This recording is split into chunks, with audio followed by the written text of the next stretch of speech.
اپنی بیوی پہ خرچ کرتے ہو. جب آپ نان نفقہ جو بھی آپ کی جیب سے پیسے نکل کے جاتے ہیں تو سب سے پہلا اس کا محل کون ہے؟ بولتے کیوں نہیں بھائی؟ بیوی. تو تیسرے نمبر پہ ماں باپ کے بعد مسکرا کے بات کرنے کا سب سے زیادہ ثواب لینا چاہتے ہو تو کس کے سامنے مسکرا کے بات؟ بیگم. دیکھو یہ مسکرانا جو ہے نا, یہ مسکرانے کا لفظ حدیث میں ایک علامت ہے. اس کا مطلب لازمی مسکرانا نہیں ہے, ایسا رویہ جس سے اس کا دل کیا ہو جائے؟ خوش ہو جائے. ہمارے نبی صلی اللہ علیہ وسلم نے اپنی زوجہ کو کہانیاں بھی سنائی ہیں, کہانیاں سنی بھی ہیں, حالانکہ آپ صحابہ کرام کے ساتھ ایسا نہیں کرتے تھے کیونکہ ٹائم ویسٹ ہے نا اس میں. تو بظاہر تو ایک وقت ضائع ہو رہا ہے نا بھئی, آپ گپے مار رہے ہو گٹر کے ڈھکن پہ بیٹھ کے لوگوں سے, ہاں اور سنا ہے کیا ہو رہا ہے وہاں, کیا ہو رہا ہے, اس نے کیا کہا, اس نے, یہ گپے چلتی ہیں آپس میں. تو سب سے زیادہ یہ گپ شپ, ہنسی مذاق, اس کا ثواب سب سے زیادہ کس کے ساتھ ہے؟ بیوی کے ساتھ. تبھی تو نبی صلی اللہ علیہ وسلم نے فرمایا ہر کھیل کیا ٹائم ویسٹنگ ہے نا, آپ نے فرمایا ہر کھیل باطل ہے سوائے اپنی زوجہ کے ساتھ. تو جہاں کھیل ہونا چاہیے, جہاں ابے تبے بھی, گپ شپ بھی, فضول باتیں بھی, ثواب ہے وہاں پہ. بہت سے مردوں کو یہ خیال ہوتا ہے یار بیوی سے بات کیا کریں, ٹھیک ہے نا, تو فضول باتیں کر رہی ہوتی ہے جس کے نہ سر نہ پیر. ایک یہ تو میرے پاس جھگڑے آتے ہیں, کہتے ہیں یار یہ کبھی بھی کوئی ڈھنگ کی بات اس کی منہ سے سنی نہیں ہے. تو یہ خوب سمجھ لیں کہ میاں بیوی کے درمیان اگر کام کی باتیں شروع ہو جائیں نا, تو یہ تو آفس میں بھی ہوتی ہیں یار. آفس میں کوئی آپ کا ملازم آئے, یہ دفتر ہے, تیرے ماموں کا گھر تھوڑی ہے, یہی کہو گے نا اس کو. کیا خیال ہے بھائی؟ اسے کام کی بات ہوگی, ٹو دا پوائنٹ بات ہوگی. ملازمین کے ساتھ ٹو دا پوائنٹ بات ہوتی ہے, آدمی دفتر میں باس کے ساتھ ٹو دا پوائنٹ, سر یہ آپ نے کام دیا تھا, یہ ہو چکا ہے, تھوڑا سا رہ گیا, سر میں گھر جانا چاہتا ہوں, آج اگر آپ 10 منٹ پہلے چھٹی مل جائے مجھے, ٹو دا پوائنٹ بات ہو. جہاں دل بہلانا ہوتا ہے وہ دوست ہوتے ہیں, ان میں آدمی ٹو دا پوائنٹ بات ہے, اس میں ہنسی مذاق گپ شپ. تو بیوی بھی جو ہے کام کی باتیں تو ٹھیک ہے, وہ تو کرتے ہی ہیں سب. تو بیگم کے ساتھ تو شریعت کا حکم ہے کہ فضول باتیں کرو بیٹھ کے, سمجھ رہے ہو نا. وہاں باتیں ہی کیا ہیں؟ باتیں ہی مقصود ہیں. گھر والوں کو ٹائم, اچھا اس میں خواتین بھی تھوڑی سی نا غلو کرتی ہیں. بعض بندے گھنٹوں گھنٹوں بیٹھ کے بیوی کو ٹائم دے رہے ہوتے ہیں, باتیں کر رہے ہوتے ہیں, مگر بعض خواتین جو بیان نہیں سن رہی وہ پھر بھی شکایت رہتی ہیں کہ ہمارے میاں ہمیں ٹائم. کچھ بعض خواتین کا مزاج ہوتا ہے یہ کہ وہ بندہ آدھا ہو جاتا ہے, پگھل کے ختم ہو جاتا ہے, لیکن ان کو یہی شکایت ہوتی ہے کہ ہمیں ٹائم. اصل میں وہ یہ دیکھ رہی ہوتی ہیں آفس کو اتنا ٹائم دیا, دکان کو اتنا ٹائم دیا. بھائی وہ تو بزنس ہے نا, وہ تو 8-8 گھنٹے وہاں لگانے پڑیں گے اس کو. یہ تھوڑی کہ تمہارے پاس 8 گھنٹے کے لیے آگے بیٹھ جائے گا, وہ تو کسی کام کا نہیں رہے گا. تو عورت کو شکر ادا کرنا چاہیے اگر میاں بیٹھ کے گپ شپ والا مل گیا ہے, آ کے اپنے دکھڑے سناتا ہے, ادھر ادھر کی باتیں کرتا ہے اور میمز وغیرہ بتا رہا ہوتا ہے, کوئی بھی ادھر ادھر کی پھینک رہا ہوتا ہے بیٹھ کے, تو عورت کو شکر ادا کرنا چاہیے میرا میاں ایسا ہے جو میرے سے گپ شپ بولو لگاتا ہے. تو جتنی شکر ہوگا نا تو آدمی کا دل اور خوش ہوتا ہے, پھر وہ کہتا ہے چلو یار گھر آ کے مجھے اور تفریح ملے گی.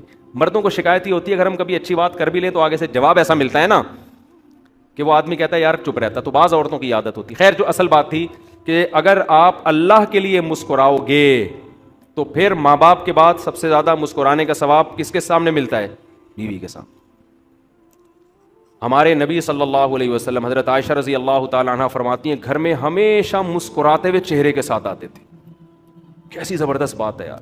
حضرت ابو ہریرہ رضی اللہ تعالیٰ عنہ فرماتے ہیں جب بھی نبی صلی اللہ علیہ وسلم کی مجھ پہ نظر پڑی ہے, سوچیں مدینہ چھوٹا سا شہر تھا, صبح شام کتنی دفعہ ملتے ہوں گے نا, فرماتے ہیں نبی صلی اللہ علیہ وسلم کی جب بھی مجھ پہ نظر پڑی ہے کبھی ایسا نہیں ہوا کہ آپ نے مجھے دیکھا اور مسکرائے نہ ہو. آپ ہمیشہ حضرت ابو ہریرہ کو دیکھ کر آپ صلی اللہ علیہ وسلم مسکرائے. کیسے پیارے اخلاق. تو اس لیے اللہ کے لیے مسکرانا بھی کیا ہے بولو ثواب. تو اس کے بعد بھائی بہن ہیں, ان کا رشتہ قریبی ہوتا ہے. سالہ آ گیا کبھی مسکرا اس کو دیکھ کے دل نہیں چاہ رہا آپ کا, اچھا جتنا دل نہیں چاہے گا نا اتنا مسکرانے میں ثواب زیادہ ہوگا. تو آپ کے سالے آ گئے, آپ کا بالکل بھی دل نہیں چاہ رہا, ساس آ کے بیٹھ گئیں جا ہی نہیں رہی ہیں, ٹھیک ہے نا, آپ کا بالکل بھی دل نہیں کر رہا. اب یہاں آپ جتنے دانت دکھائیں گے ہر دانت پہ آپ کو نیکی ملے گی. تو کہاں سے کہاں بات چلی گئی.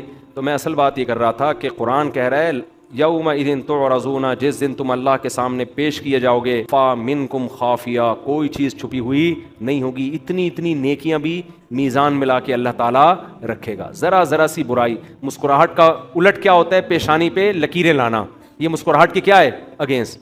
تو گھر میں آپ آتے ہی بیٹھ جاتے ہو, اٹھا کے موزے اٹھا کے یوں پھینکے آپ نے اور پھر ایسے بدتمیزی سے بات چیت شروع کر دی. جیسے بعض مرد گھر میں آتے ہیں چنگیز خان کی طرح داخل ہوتے ہیں, باہر دوستوں پہ بڑے ہاں وہ یہ رہا, جیسے گھر میں آئیں گے گھر میں ٹینشن پیدا کر دیتے ہیں. وہ ایسے بھی لوگ ہوتے ہیں, بد اخلاق ہوتے ہیں. تو یہ بد اخلاقی, یہ پیشانی پہ سلوٹیں, یہ سب کے سب میزان میں لکھی جا رہی ہیں. دیکھو نبی صلی اللہ علیہ وسلم کی مجلس میں نابینا صحابی آئے تھے, تو آپ کی پیشانی پہ ناگواری کی وجہ سے چند لکیریں آ گئیں. فوراً قرآن کی آیتیں نازل ہوئی نا, عبس وتولی, آپ کی پیشانی پہ ناگواری کیوں ہوئی؟ اس کا مطلب اللہ پیشانی کی لکیروں کو بھی کیا کر رہا ہے؟ نوٹ کر رہا ہے کہ یہاں آپ لکیریں نہیں آنی چاہیے. تو ہم نے بڑے بڑے علماء کو, بزرگوں کو دیکھا ہے کتنی مصروفیت ہوتی ہے, لیکن گھر والوں کے ساتھ ان کے اخلاق بہت اچھے. اور دنیا پرست آدمی کیا کرتا ہے؟ دوستوں میں تو بہت انجوائے کرے گا, اور دوستوں میں بھی انہیں کو جس سے کچھ مالی فائدے کی امید ہو. جہاں فائدے کی امید نہیں ہے وہاں دوست بھی 2 ٹکے کا نہیں رہتا. وہاں دوست بھی, ایک انگریز کا مقولہ ہے کہ آپ جب دوستوں پہ پیسہ اڑا کے ختم کر دیتے ہو نا, تو پیسہ تو جاتا ہے, دوست بھی کیا ہو جاتے ہیں؟ شارٹ. جنہیں دوستوں کو کھلا کھلا کے اڑائی ہیں نا دعوتیں, تو آپ یہ سمجھتے ہو ان سے دوستی مضبوط ہو رہی ہے, تو پیسہ بھی گیا اور دوستی بھی گئی. سمجھتے ہو گے نہیں سمجھتے؟ کھلاؤ, یہ بھی کس کے لیے؟ اللہ کے لیے. تو اتنا کھلاؤ جتنا اللہ خوش ہو رہا ہے. تو اللہ اتنا ہی کھلانے میں خوش ہوتا ہے کہ بیوی بچوں کا حق اس میں ضائع نہ ہو. اتنا کھلا دیا کہ ان کو مرنے کے بعد پاؤں میں چپل بھی نہیں ہے پہننے کے لیے, اس کھلانے پہ اللہ خوش نہیں ہوتا. کل ایک خاتون نے پوچھا تھا نا کہ میرے شوہر میری بہن سے اتنے فری ہو گئے ہیں. میں نے پہلے تو ہلکا لیا اس کو کہ بھائی چلو رشتہ داری ہے, بہن ہے میری, اچھے اخلاق کے ہیں, لیکن اب مجھے شک ہونے لگا ہے کہ یار یہ کیا ہو رہا ہے بھائی. اب اس کے دل میں خیال آ رہے ہیں بہن بھی فری ہو رہی ہے, بہنوں ہی سے بڑے فری ہو کے کہنے شاپنگ کرنے چلے گئے ایک دن. تو میں نے اپنے میاں سے پوچھا کہ بھائی یہ کیا ہو رہا ہے؟ کہ میری نیت پہ شک کرتی ہو؟ میری نیت پہ میں کوئی غلط ہوں؟ تو میں تو پھر الٹے مشورے دینے میں ماہر ہوں. میں نے اس خاتون سے کہا, آپ اپنے شوہر سے کہیں ہاں آپ غلط ہیں, یہ ٹوپی ڈرامے کسی اور کے سامنے کرنا. آپ غلط ہو یا نہیں ہو, جب بیوی کو تکلیف ہو رہی ہے, اس کے دل میں وسوسے آ رہے ہیں, تو چھوڑ دو نا اس عمل کو. کیوں اس سے فری ہو رہے ہو بھائی آپ؟ یہی کام آپ کی بیوی شروع کر دے. اب میں اس کی بیوی کو یہ مشورہ تو نہیں دوں گا کہ آپ کے شوہر کا دوست آئے, آپ کو چلو شاپنگ پہ چلتے ہیں ہم دونوں اکٹھے. بہت خوشی ہوئی آپ سے مل کے. اور پھر وہ انگریز یہی لبرل پنے کی انتہا کو پہنچ گیا یہی کر کر کے. شروع میں وہ دوستوں کی بیویوں سے ملتے تھے, نائس ٹو میٹ یو, کہ nice to meet you too کر کے, بڑے مل رہے ہیں آپس میں, گلے ملنا شروع کر دیا انہوں نے کہا ہماری نیت ٹھیک ہے, گلے مل رہے ہیں, کوئی مسئلہ نہیں ہے. پھر ہوتے ہوتے بچے بھی پیدا ہونا شروع ہو گئے, ہماری نیت میں کوئی فرق نہیں. بچے پیدا ہو رہے ہیں تو بچے تو نسل بڑھانی ہے, تو چلو اس طریقے سے بڑھ جائیں گے. ہوتا کیا ہے, یہاں تک ہو گیا کہ ابھی ایک شادی مجھے علم میں آئی, وہ گھر والوں نے بتایا کہ یہ دیکھیں کہ یہ عجیب سی شادی ہے. ان کو پتہ ہی نہیں تھا بیچاروں کو ایسا بھی ہوتا ہے یورپ. 16 سال کا بچہ ہے انگریز کا, اپنے ابا اماں کی شادی کی دعوت دے رہے ہیں لوگوں کو, میرے ڈیڈی کی میری مما سے شادی ہونے والی ہے. سمجھ رہے ہیں؟ میں نے کہا کہ اس پہ خوش ہونا چاہیے کہ اس کے ڈیڈی کی اس کی مما سے شادی ہو رہی ہے. بہت غیرت مند ہے انگریزوں میں, یہ غیرت کے اعلیٰ معیار پر ہے کہ اس کے ڈیڈی کی شادی اس کی مما سے ہو رہی ہے. یہ تو جنت میں جائے گا ان کے حساب سے. غیرت مند ہے بھائی. آپ کے ڈیڈی کس سے شادی کر رہے ہیں؟ آپ کی امی سے. ورنہ آپ کے ڈیڈی کی شادی کسی اور کی مما سے ہوگی. یہ کلچر ہو چکا ہے. تو یہ تو بہت نیک آدمی ہے جس کی کہ اس بچے کے ابا کی شادی بال اتفاق کس سے ہو رہی ہے؟ اس کی امی سے ہو رہی ہے. اس میں فائدے ہیں نا, کرسیاں ورسیاں لگائیں گے ابا اما کی شادی میں. تو اس لیے براڈ مائنڈیڈ بننے کی ایک لمٹ ہے. تو آپ کے گھر میں سالی آ گئی, ٹھیک ہے, اگر اس نے سلام کیا آپ سلام کا جواب دے دیں. اول تو اس پہ پردہ لازم ہے, مرد پہ پردہ لازم نہیں ہوتا. اس نے سلام کر لیا, آپ نے وعلیکم السلام, بہت زیادہ ہو گیا, آپ خیریت سے, اپنی بیگم کی موجودگی میں پوچھ لیں آپ خیریت سے؟ الحمدللہ, ٹھیک ہے, اپنا خیال رکھیے گا بس. بھابھی سے بھی اتنا فری ہو سکتے ہو آپ. اب ایک صاحب مجھے کہنے لگے مصعب اب بھابھیوں کے بارے میں, ہم اب بھابھی بعض دفعہ ساتھ بیٹھی ہوئی ہوتی ہیں, بیان کر رہے ہوتے ہیں, آپ اس طرح کی باتیں کر دیتے ہیں کہ بھابھی سے بھی ریزرو رہیں, آپ فری نہ ہو, تو ہمیں عجیب سا محسوس ہوتا ہے. بعض لوگ یہ کہہ رہے ہوتے ہیں نا کہ جوائنٹ فیملی میں بیٹھ کے بیان سن رہے ہوتے ہیں نا بعض لوگ, تو بھائی بھابھی سے بھی آپ ٹھیک ہے, گھر میں جوائنٹ فیملی ہے, خیریت پوچھ لی, انہوں نے آپ سے چائے کا پوچھ لیا, کافی ہے, سامنے بیٹھ کے فری ہونے کی ضرورت نہیں.